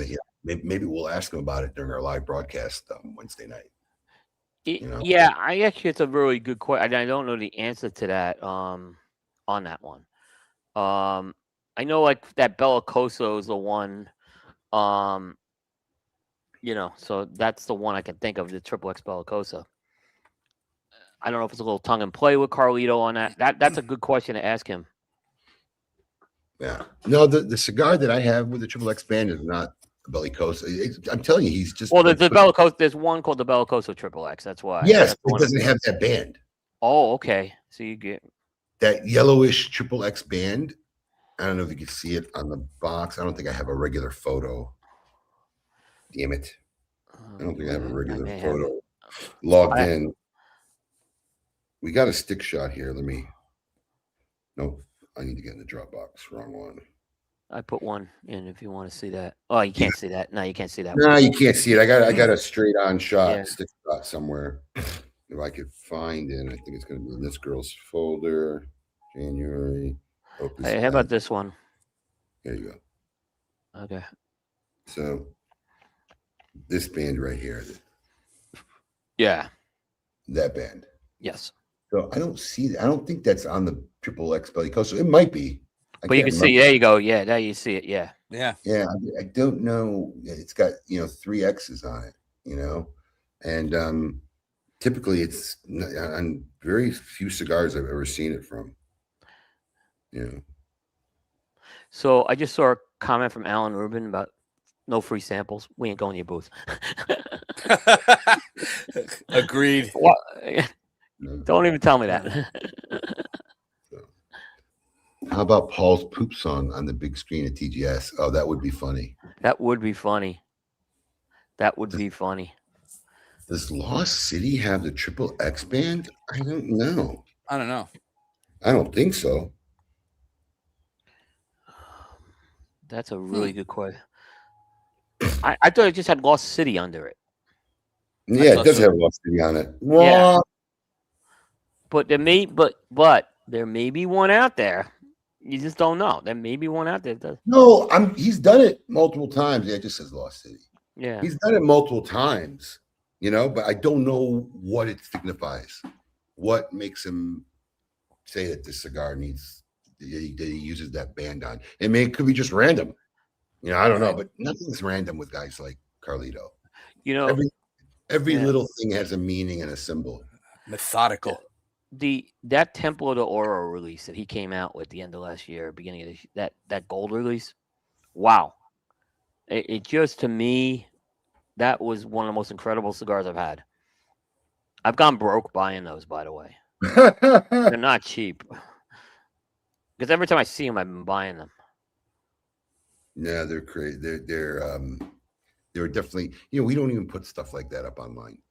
We don't even. We don't even put it out in the stores. We wait till somebody we know who's a good patron is really looking for it, and our good patrons know they'll ask us in advance. And we get it to them because there's a huge conglomerate of guys who will just go store to store looking for them. Yes, I mean, if I see it, I buy it, but I won't do that part. Yeah, I refuse to sell it to them because I don't need to take care of them. I have hundreds, if not thousands of patrons who support me all year long, help me pay the rent, help me pay my employees, help me pay my staff. Those are the guys I really want to make sure get what they want. I'm not worried about the guy in South Carolina who's trying to hunt it down, who mostly likely wants to put it in the aftermarket, secondary market to make some money. And even if it's just for himself, I mean, you're a patron, I get it, but I have people who are very supportive who my goal is to take care of those guys first. Yep. And that's why we don't put them out. I don't even want somebody accidentally coming across them. Ooh, what's this? Can you tell me about the cigar? I've never heard of it. No, you're not buying one. I mean, listen, if I had plenty, I'd sell them to anybody, but I don't. So, why South Carolina? I don't know. It came to mind. I was really thinking. Oh God, I knew she was going to say that. I was going to say Virginia, and I'm like, oh, he may get it back. I was literally going through my own way. Who could I probably not offend? But it wasn't really an insulting comment. That's funny. You're gonna get. It wasn't funny. So is that all you got for this? That's all we got for this week. All right, everybody. For more industry news, please support our friend William Cooper. Head over to the Coop. Head over to cigar-coop.com and stay up to date with everything going on in the industry. Always teaser and rumor free. That'd be that. Turn that off. Look at me. I'm becoming a pro at this shit. Yeah. All right. So let me see what else he's got in this media asset file. Name that jam. Cooper. He does have a would you rather. So he does. So we got both. Hold on. Oh, yeah. He's got the intro and then he's got. I could see the thumbnail of. I don't know. From the thumbnail, it almost looks like Rafael Nadal, even though it can't be. So this will be interesting. We do have a would you rather. We still don't have a tail of tape. We hope to start it soon. On all honestly, it may not start till after the TGS. I haven't done my list yet. Yeah. I have the one videographer. So go underwater making TGS stuff. We're probably not going to get an intro until after the Great Smoke. Bad timing, but we'll get it. But we can always bring back this segment. Welcome to the Cigar Asylum, Did you know I'm utterly insane? We all go a little mad sometimes. where logic and reason cease to exist.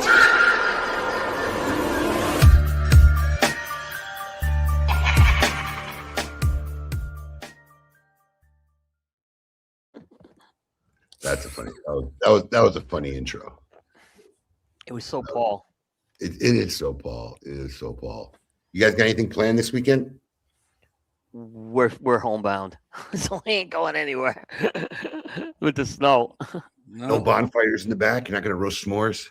Nah, I got one able body here, son, who's gonna be shoveling. But that's God. That's one thing I don't miss. I have one. Yeah. Did you ever hear my first story of my first trip going back to Chicago after I moved to Florida during the winter? I don't remember. I moved to Florida in July. And I came to visit and stayed. Let's put it that way. And I think I went home for Christmas, right? First Christmas, I went home, and I'll never forget. I wake up to a fucking blizzard.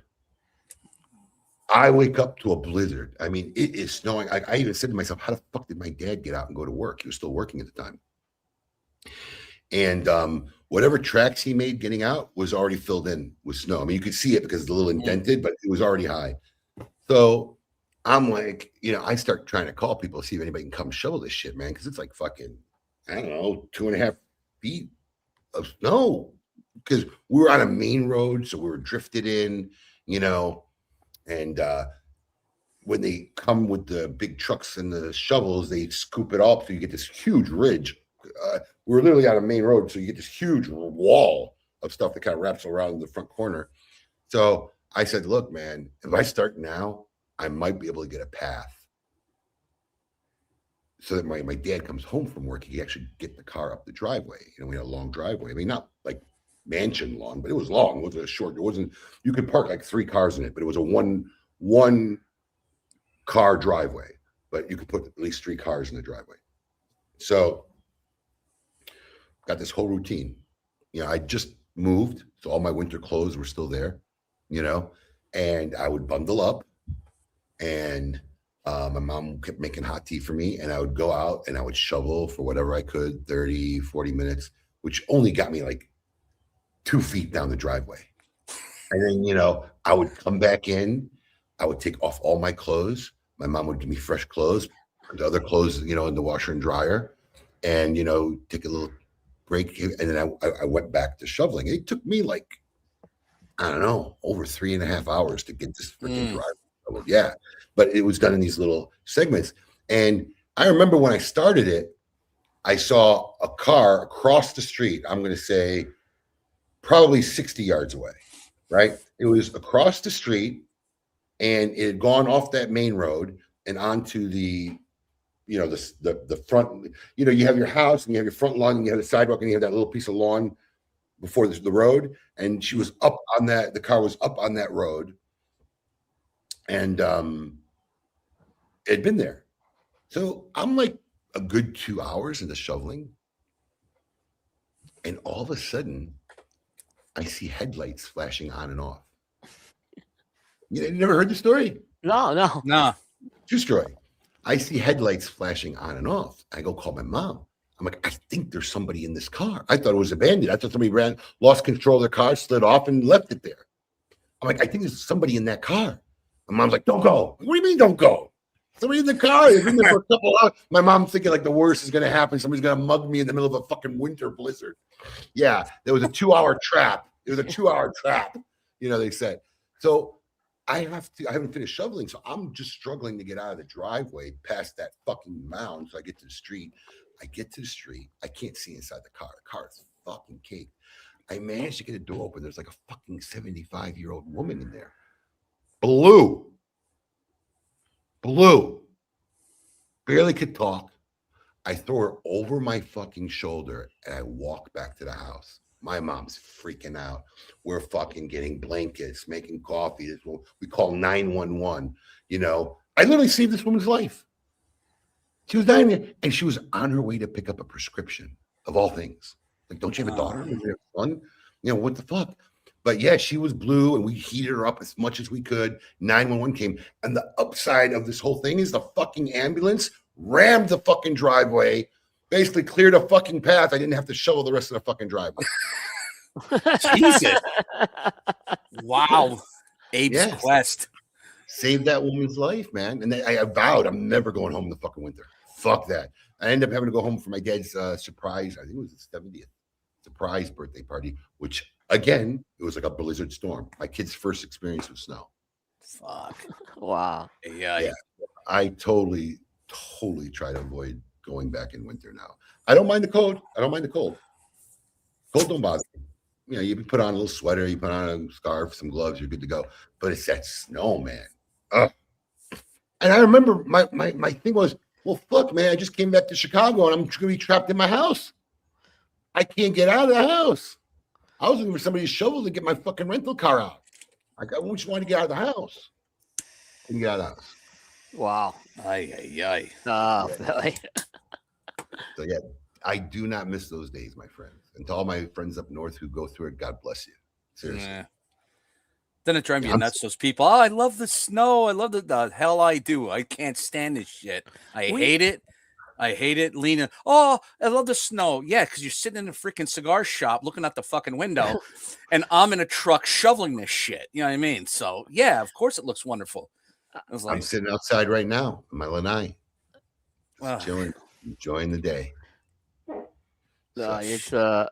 We get enough here. If you want to enjoy snow in Charlotte, you can. So last week that ice storm wasn't fun, I'll say that. But you get enough if you want a taste of winter. You're just not going to go anywhere because they don't salt or clear the roads. So there's no point in even trying. The first year I thought I was going to be the big guy and tough guy try to do it, and then I realized there's nothing on these roads. No, right now, Coop, if I want to enjoy winter, I'll eat a snow cone. I'm sick and tired. I'm with you, Yeah. I'm with you, pal. I'm with you. Yeah. All right. In our traditional fashion, how we like to close out our Saturday mornings on KMA Radio, it's time to find out, sponsored by the fine folks over at Drew Estate. Would you rather?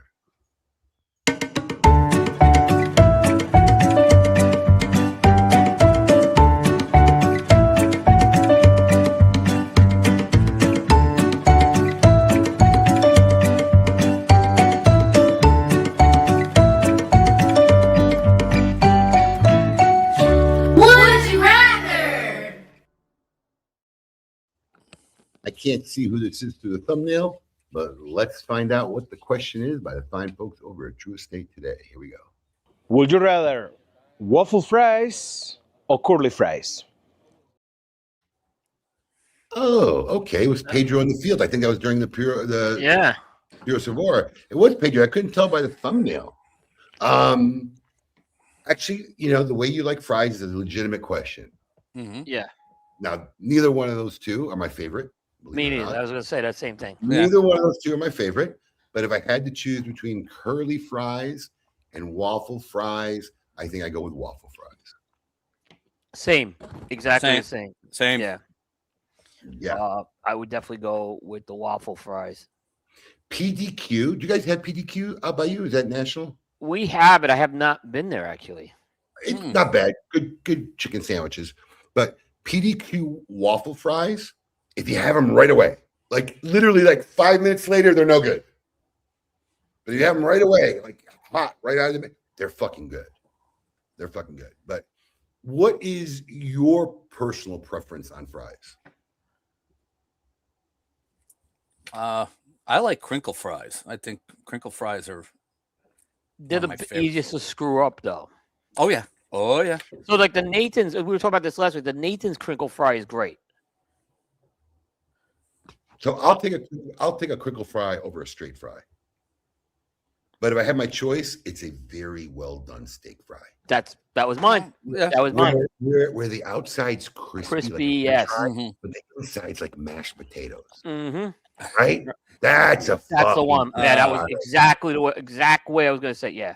Yes. And it's not easy to get a good steak fry. No, but a great steak fry is the best. The best. Yeah. It agree, but it's got to be. If it's too soft on the outside, it's not. It's a no. It's got to be crispy Yeah. on the outside, and the inside's got to be warm, fluffy mashed potato like. Yep. That's when you got a winner on a steak fry. Yeah. Yeah, I the PDQ fries are good, Danny. But for some reason, like if we go to the drive-thru, I'll eat them on the way home. By the time I get home and give them all the kids or whatever, they already don't taste as good. It's got to be hot. Well, I just looked up where my PDQ is. It's a little far to get to, and they're closed today. Inclement weather. So. You'll now that I bought it up, you'll pass by one now everywhere. Yeah, I mean, there's like a cigar store near the one. There's a PDQ. There's a PDQ. Yeah, it's up in Concord. It's in the north part of the city. What the hell is it? I don't think there's one of those things that really come in so many different ways. Yeah. But a well done potato can't beat it. No, you At the same token, there's no middle ground for me on this kind of stuff. I don't care if it's a fry. I don't care if it's a baked potato. I don't care if you make those, I forget what they're called, the little round things, which I really like, when they cut the potato shot in layers and they make a little perfect round circle. It's either they're awesome or, man, they're not good. There's not like a middle ground. Yeah, Tom. Well, Tom, where you live, there's a lot of things you've never heard of, pal. So. Yeah, what is a PDQ? I don't even know what the hell it is. It's a chicken place.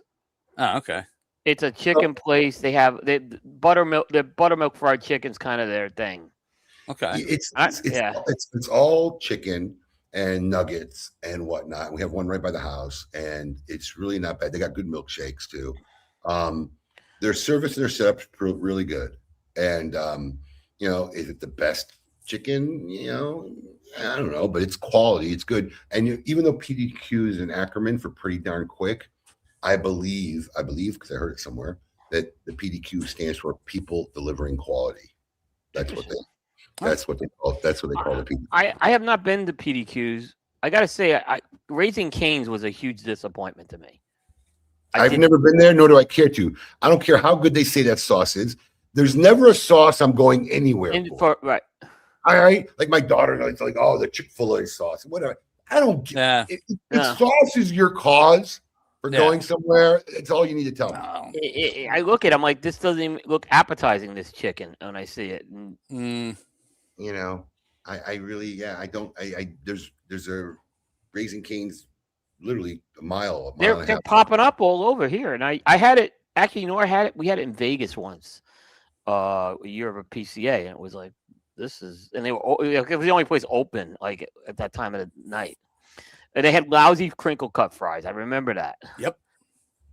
Danny Nippers with the PDQ story. I didn't know it was started by people who started out back. Good. Yeah, I didn't know that either. Didn't know it. Nippers. Yeah. Well, Johnny, Johnny, thank yeah. you for being our special guest host this week. Always fun. Great time. And Cooper as well, and everybody Thank out there. you. Thank you for joining us this Saturday. I hope you had fun. I hope we entertained you, and got to spend the Saturday morning and having a cigar with all our dear friends and fans out there. And we will be back next week. I can't remember who the guest host is next week, but we will be back next week. And hopefully our man Alex the Goat feels better. He's been basically texting me late last night, and so feel better, my friend. Absolutely. Yep. We'll catch you back next week. Until then, everybody, keep it lit.